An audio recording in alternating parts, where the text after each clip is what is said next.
noite, Érica Viana falando aqui com vocês, ao vivo diretamente de Campos dos Goytacazes, ao vivo em transmissão pelo Instagram e pelo Facebook ao mesmo tempo, usando dois aparelhos, é claro. Quero dar boa noite às pessoas que estão entrando na live. Eu falei mais cedo no story do Instagram que eu sentia que eu estava devendo uma live para vocês e finalmente criei ânimo de gravar agora. Gente, vamos fazer uma pequena retrospectiva. Domingo passado foi domingo de eleição, primeiro turno das eleições nacionais para os cargos de presidente da República, governador, deputado federal, deputado estadual, senador da República, uma vaga. E aqui no estado do Rio, nós tivemos a eleição de Romário como senador da República e de vários deputados, né? Dentre a deputada teve mais votos no estado do Rio Federal, que teve mais votos no estado do Rio de Janeiro foi a Daniela do Vaguinho. Deixa eu ver aqui. Acho que Daniela do Vaguinho, esse que é o nome dela.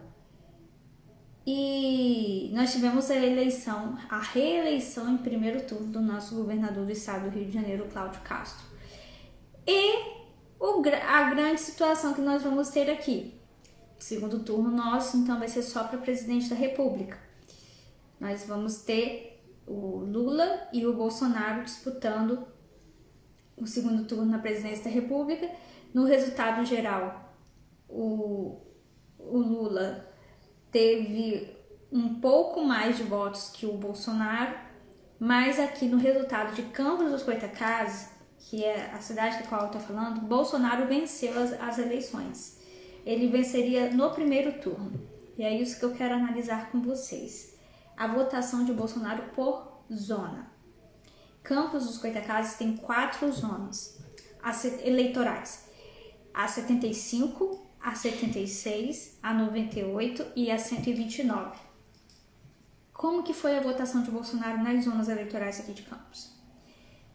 Na zona 75, Bolsonaro teve 56,50% dos votos,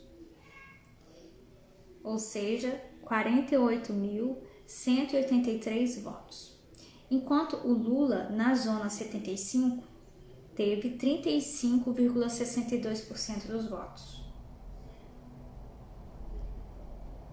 Vamos para zona 76. Na zona 76, a zona 76 foi a zona na qual o Bolsonaro teve mais votos aqui em Campos. Na zona 76, Bolsonaro teve 62,97% dos votos dos campistas e Lula teve 30,15%. Agora vamos para a zona 98. Na zona 98 foi o lugar em que Bolsonaro teve menos votos em Campos, mas ainda assim foi eleito no primeiro turno. Na zona 98, o Bolsonaro teve 53,83% dos votos e Lula teve 36,77%.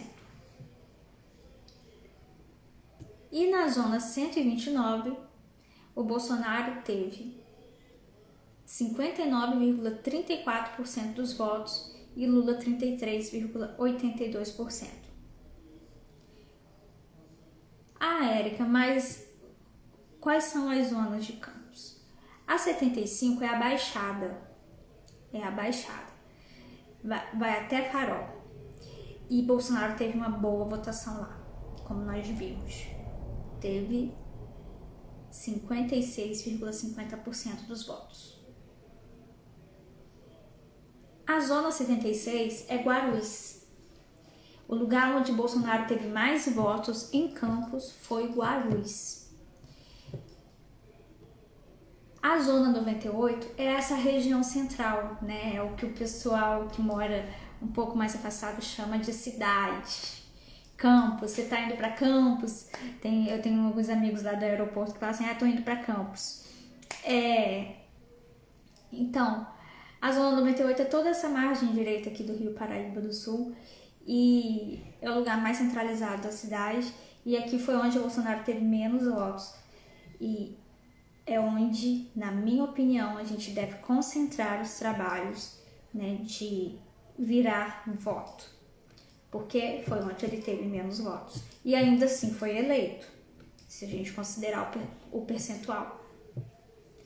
E a zona 129, houve uma alteração, né, em relação às zonas. Lagoa de Cima, Serrinha, Outeiro, essa região. Então, estou falando aqui de Campos dos Goytacazes.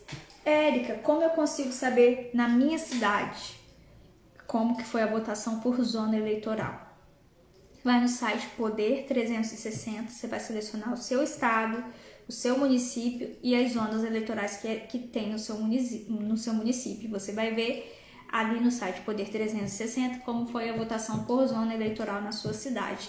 Para você saber, eu recomendo que cada um de vocês faça isso para concentrar o trabalho de virar voto, de conquistar novos votos, de trabalhar a questão de fazer uma campanha contra a abstenção, principalmente nesses lugares.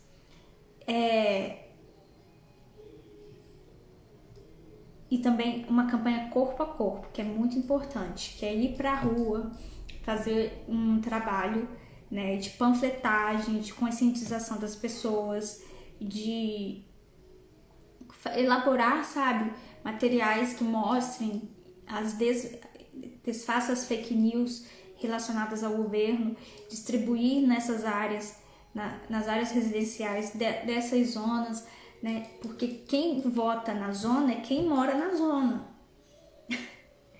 Parece engraçado falando assim, né? Mas quem vota na zona 98 é quem mora na zona 98. Não é simplesmente, como é o caso aqui de Campos, não é simplesmente quem está passando por ali, porque trabalha ali, é quem vive ali, quem reside ali. Então, por isso que é importante fazer o trabalho de panfletagem nas casas, nas residências. Essa é uma dica que eu dou pra gente trabalhar essa questão de virar o voto. Sair da bolha, sabe? Eu vi hoje um vídeo muito interessante do Cabo Júnior Moral e do Caporeso, que foram eleitos, graças a Deus, lá em Minas Gerais, sobre o que fazer, né? Como trabalhar agora nesse segundo turno. Gente, eu já falei isso aqui no vídeo, ficar compartilhando o link, porque o que eu vejo assim no WhatsApp muitas vezes é que a pessoa nem abriu aquele link para olhar, mas ela recebeu num grupo, vai lá e encaminha para outras pessoas. E nem se deu o trabalho de abrir o link. E manda para vários grupos e fica aquela informação repetida, porque outra pessoa também já mandou. E aí você fecha ali aquele grupo, deixa de ser um espaço, um local para você debater, para você discutir, para você traçar alguma estratégia, para você, enfim, se relacionar com as pessoas, montar alguma coisa, fazer alguma coisa de concreto que dê resultado. Compartilhar link só por compartilhar, sair fazendo... é uma estratégia furada.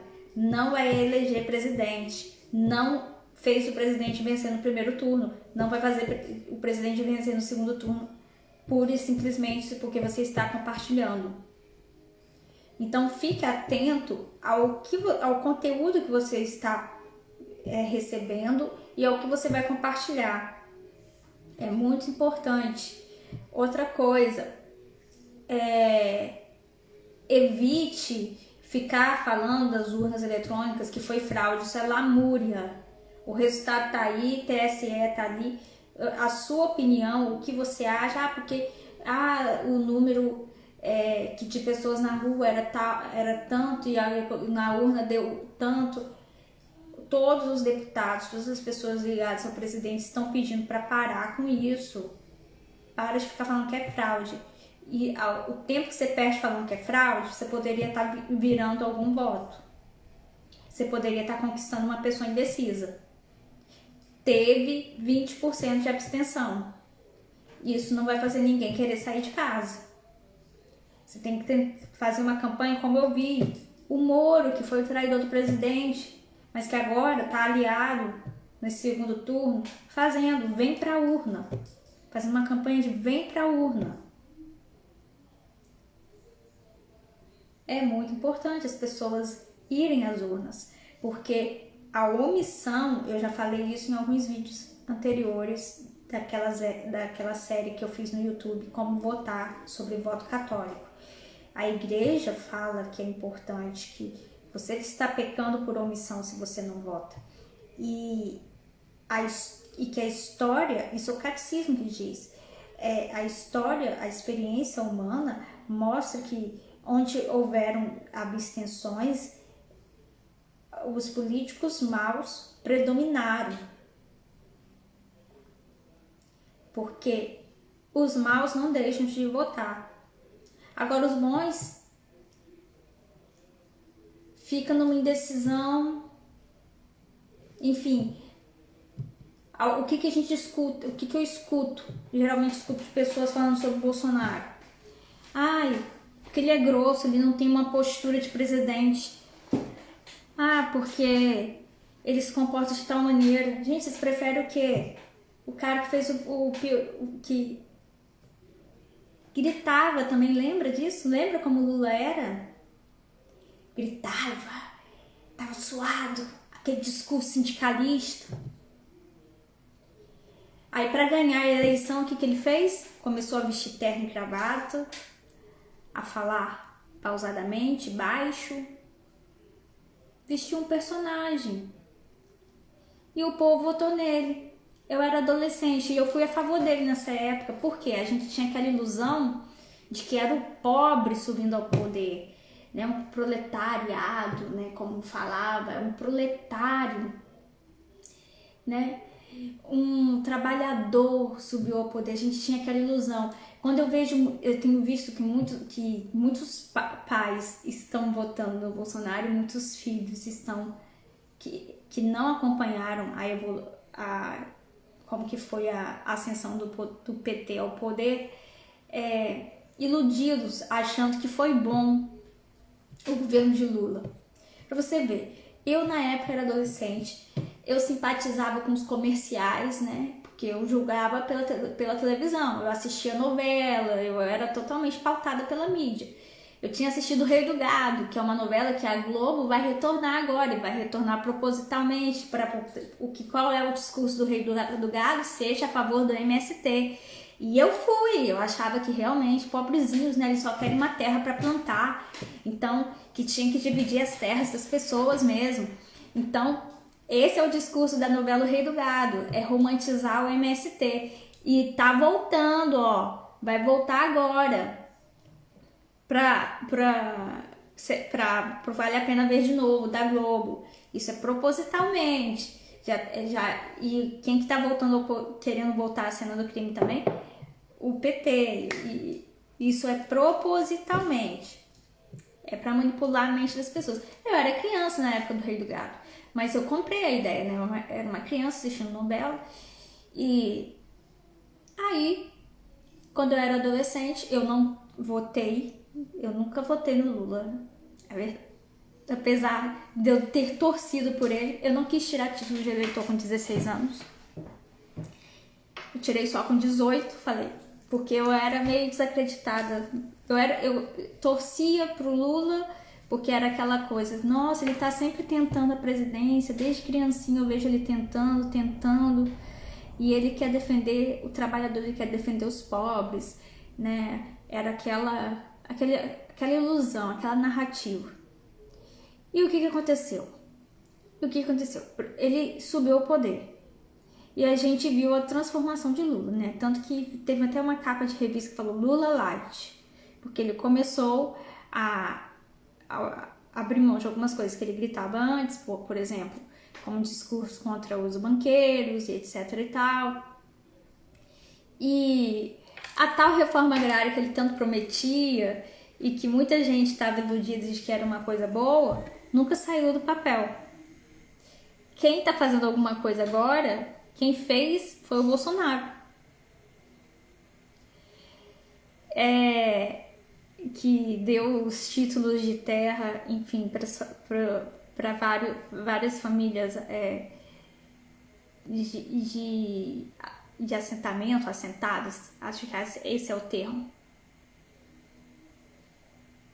E aí, minha gente? No segundo mandato de Lula, eu já estava contra o Lula. Eu me lembro disso. A minha chave já estava assim, virando.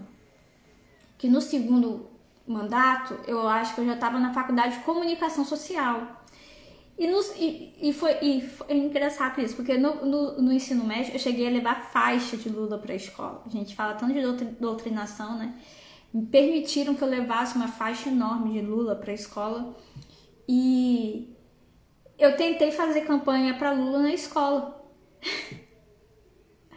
E foi permitido pela diretora. Eu estudava já em colégio público. E assim, no segundo mandato, eu já estava na faculdade de comunicação. E a minha faculdade de comunicação coincidiu de ter sido na época que eu comecei a frequentar a igreja católica e eu me converti ao catolicismo. E eu estava naquela vibe muito espiritual. Eu me converti por meio da renovação carismática católica. E foi muito bom isso, porque me deixou anestesiada para várias doutrinações que eu fui recebendo, né? Eu tinha muito contato com textos do N. Ventura, de Chico Mendes, de Frei Beto, era isso que eu via na faculdade. E esse contato massivo com essa doutrina marxista, ao invés de trazer aquela Érica do ensino médio de volta para a esquerda, me fez assim, gente, que negócio horroroso é esse de assentamento, de terra, né? A pessoa não tem direito de comprar um pedaço de terra, mesmo que seja um protótipo, só porque ela quer ter, ela tem dinheiro, tá à venda, ela paga um imposto, aí vai chegar um bando aí de desocupado e tomar o que é dela. Aí eu comecei a debater isso com os professores na faculdade, porque eu era a favor, eu gostava do Lula, mas eu já não tô gostando disso aí não, eu já tô achando isso ruim. E eu acho que tinha que alternar o poder, tinha que ser que nem nos Estados Unidos, que sempre entra um democrata, depois entra um republicano. Aí os professores começaram a ficar assim comigo, de tanto de ter contato com a doutrinação, me fez ter repulsa por ela, né? Eu me lembro disso, que foi na faculdade de comunicação que caiu por terra a ilusão que eu tinha em relação ao MST e a ilusão que eu tinha com a esquerda, de certa forma. Só que eu não sabia que existia direita e eu não me identificava como direita. Eu não sabia que aquilo era um passo que eu estava dando para a direita. E deixei a política, comecei e vi a política, por exemplo, de uma forma muito diferente em relação à política nacional e à política local, que é a política aqui de Campos dos Goytacazes, e achava que não existia direita e esquerda, existia quem está no poder e quem não está no poder, mas não uma coisa de direita e de esquerda, né? PSDB e PT, só isso que eu pensava. E eu pensava que talvez o PSDB fosse a opção, como muita gente pensou durante muito tempo, que era a direita. Eu falava, não, já tem que alternar. Aí depois veio a Dilma e falei, de novo PT, gente, tem que alternar isso, porque já não dava, entendeu? Não dava resultado, a gente não via melhora, entendeu? E muitas pessoas novas que falam hoje do Lula não viveram isso. E pra mim, tipo assim, desmistificou já no primeiro mandato do Lula, que ele não era aquilo que parecia ser. Mas eu ainda eu tava numa faculdade de comunicação, e para quem que eu passei a torcer? Pro Partido Verde, porque eu adorava essas temáticas ambientalistas. Eu pensava assim que se eu fosse jornalista eu queria falar sobre o meio ambiente, e eu sempre defendi, foi a primeira matéria que eu escrevi na minha vida, foi sobre poluição dos rios. Então, assim, eu gostava da ideia do Partido Verde. Então eu comecei a torcer pra Marina e eu votei na Marina. A primeira vez que eu votei pra presidente.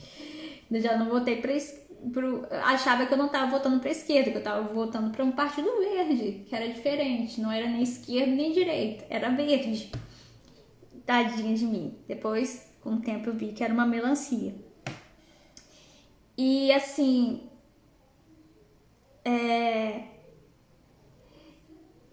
oi, Paulo César, tudo bem? Oi, Biel. Essa foi um pouquinho, tô tentando resumir o que foi o meu contato com direita e com esquerda, como que eu fui me moldando como eleitora. Depois de muito, eu já não gostava muito de política e tal. Depois de muito tempo,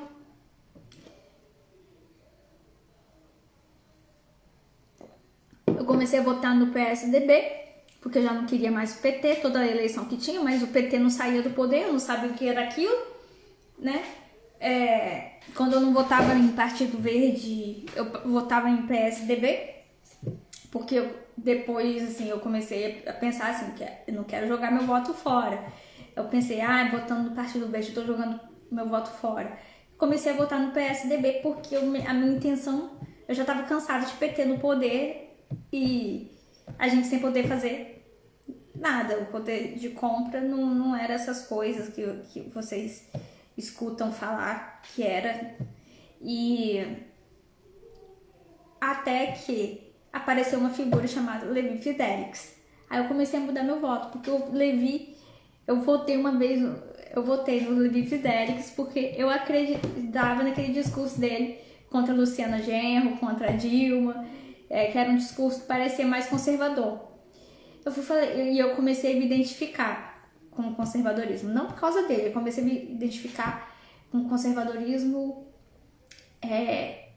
acho que foi um pouquinho antes do segundo mandato de Dilma. Eu votei, eu não lembro quando que o Levi Fidelix foi candidato, mas eu me lembro que eu já estava começando a me identificar. Isso é ser conservador. Eu sou contra a esquerda, eu sou a favor da vida, sou contra a legalização das drogas. Eu comecei a ouvir falar de que tinha existido uma coisa chamada Foro de São Paulo. E fui começando a estudar um pouquinho mais o que era revolução cultural, revolução sexual. E falei, eu tenho que ser contra isso daqui. Até que em 2016 nós tivemos aí a questão do impeachment. Eu já estava me identificando como de direita, conheci as primeiras pessoas de direita aqui na cidade. A gente fazia reunião no diretório acadêmico da Faculdade de Direito de Campos e você vê, os primeiros movimentos de direita aqui da cidade começaram no diretório acadêmico de universidade. E veio o impeachment e o nome do Bolsonaro apareceu mais ou menos na mesma época por causa das colocações dele em relação à fala dele no impeachment, devido também à repercussão do vídeo dele com a Maria do Rosário, e a gente foi descobrindo outros vídeos dele, outras coisas dele na internet, e foi identificando ele como uma pessoa que poderia ser o representante maior, assim, da nação. E a questão dos valores de família e essa figura que ele tinha, assim, de pai de família, que prezava por esses valores. E finalmente ele foi fazendo visitas em vários lugares, e como é até hoje, e ele era ovacionado nos aeroportos, nos lugares por onde ele passava, E como ele, até que apareceu ele como candidato, e a gente viu ali a pessoa certa no lugar certo e votamos nele. E agora queremos votar de novo. E eu quero pedir o seu voto para ele. 22. Eu não imaginava que eu seria uma militante bolsominion a ponto de ser presa pelo STF. E assim, eu não me arrependo porque eu não fiz nada de errado. Busco por justiça, busco por reparação e preciso muito que ele seja reeleito para eu ter esperança de que um dia eu seja reparada, porque é injusto a gente ver uma pessoa que fez tudo que o Lula fez, né? Foram vários áudios vazados, as conversas que foram divulgadas na imprensa não foram anuladas, entendeu? Não, elas aconteceram, ele falou tudo que ele falou mesmo, e ali com as delações premiadas que aconteceram na Lava Jato, não só Lava Jato, mas outras situações como mensalão, como dinheiro na cueca, várias outras situações de escândalos de corrupção que teve na era PT, foram reais, não deixaram de acontecer. O que aconteceu é que o processo do Lula, né, começou em um novo lugar, mas tudo que foi provado, tudo que foi averiguado, aconteceu e não deixou de acontecer. E ele não deixou de ser condenado. Ele foi condenado por vários juízes. Será que nenhum viu erro? Aí, propositalmente, alguém enxergou um errinho agora só para colocá-lo na disputa contra o presidente Bolsonaro.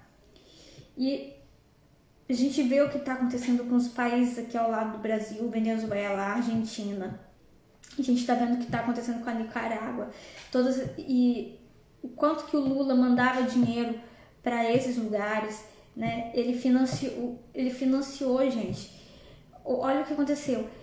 Nós tínhamos aqui em Campos uma campanha durante muito tempo, o petróleo é nosso e a refinaria é também.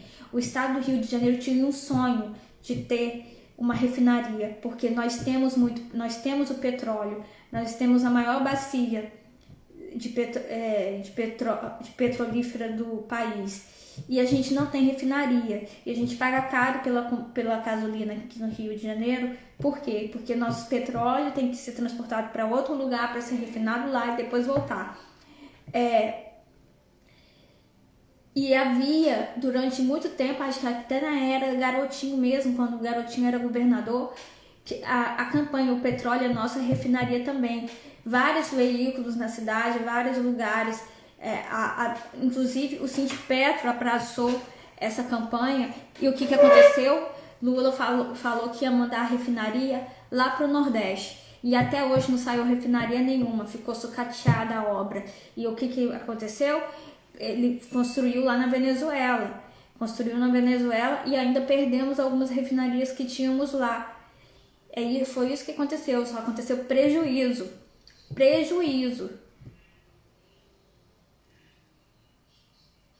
Olá, boa noite, Érica. Muitos amigos estiveram do seu lado, isso não tem preço. Então, eu lembro muito claramente que eu era adolescente na época dessa campanha, o petróleo é nosso e a refinaria também. E não veio refinaria até hoje para o estado do Rio de Janeiro. Inclusive, fica uma proposta aí para o presidente Bolsonaro de construir uma refinaria aqui, né? Uma proposta. Eu não sei se o Brasil tem condições hoje, se a Petrobras tem condições disso hoje, mas foi uma promessa da era de Lula, tanto aqui no Rio de Janeiro como no Nordeste. Foi para o Nordeste e não saiu refinaria nenhuma, não temos refinaria nenhuma, e por isso pagamos um petróleo caro aqui no estado do Rio de Janeiro, porque não temos refinaria, nosso petróleo sai daqui, é refinado em outro lugar e não volta. E aí, o que aconteceu também? Mandava dinheiro, programa Mais Médicos, tirando o emprego de vários médicos aqui, de pessoas profissionais da saúde aqui. Você acha que vai acontecer o quê? Se o Lula entrar, vai mandar os profissionais de Cuba para cá, o salário deles vai ser confiscado, mandado pelo governo para a ditadura cubana, e eles ficam aqui à mercê também, sendo vigiados pelo governo, vítimas da ditadura, tendo uma democracia que comum com um regime ditatorial, né, arruinando a vida deles. Então, vai ter mais médicos, vai vir profissionais de várias áreas para cá. Então é muito complicado mesmo deixar o PT retornar. Ah, não gosto do Bolsonaro, mas você vai gostar do Lula? Você gostou do Lula? Ninguém aguentava mais o PT, ficou 8 mandatos. Foram 8 mandatos, né? Não, dois mandatos, 4 mandatos, né? 4 vezes 4, 16 anos. Aliás, teve um impeachment, não ficou 16, mas quase isso. Olha, vá votar. Vote no 22. Não deixe o Lula voltar, não. Pelo amor de Deus. Muita desilusão. Era pro povo estar vacinado em relação às mentiras do Lula, mas tem muita gente que não pegou as mentiras do Lula, como foi a gente, né, Lene Everson? O pessoal da nossa faixa etária conheceu o Lula quando a gente era adolescente, né?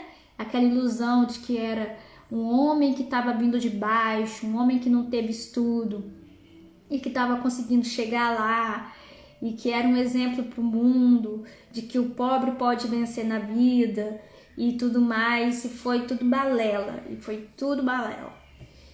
É isso. 14,5 que é o tempo que o PT ficou no poder, e olha só o que a gente tem. Só desgraça. Então, por isso que o presidente está aí, ó. Mesmo assim, o presidente conseguiu colocar o Brasil nos eixos, né? A inflação no mundo, nos outros países do mundo está lá em cima e a do Brasil está lá embaixo. Estamos com deflação, inclusive. Então, o que mais Bolsonaro precisa fazer para ser eleito, gente? Levou água para o Nordeste. Lembra, gente? Uma música que a gente sempre aprendeu na escola: por falta d'água, morreu de sede, meu alazão. Né? Então, essa música até perdeu sentido, porque não falta mais água no Nordeste. Não falta mais água no Nordeste. Então, por falta d'água, não vai morrer mais de sede o gado no sertão. É isso. Brasil acima de tudo, Deus acima de todos. Fiquem com Deus e vamos votar no presidente, vamos convencer, vamos contar a nossa história. Quase todo mundo que eu conheço que hoje em dia é bolsonarista, um dia já votou no PT ou foi iludido com o PT. Por isso que a gente não vota mais, porque a gente desiludiu. Só que as pessoas mais novas não pegaram as mentiras que nós pegamos, né? Não alcançaram as mentiras que nós alcançamos na nossa geração. É isso, fiquem com Deus. Não deixem o PT voltar, vote 22. Peço o voto. Eu estou pedindo humildemente seu voto.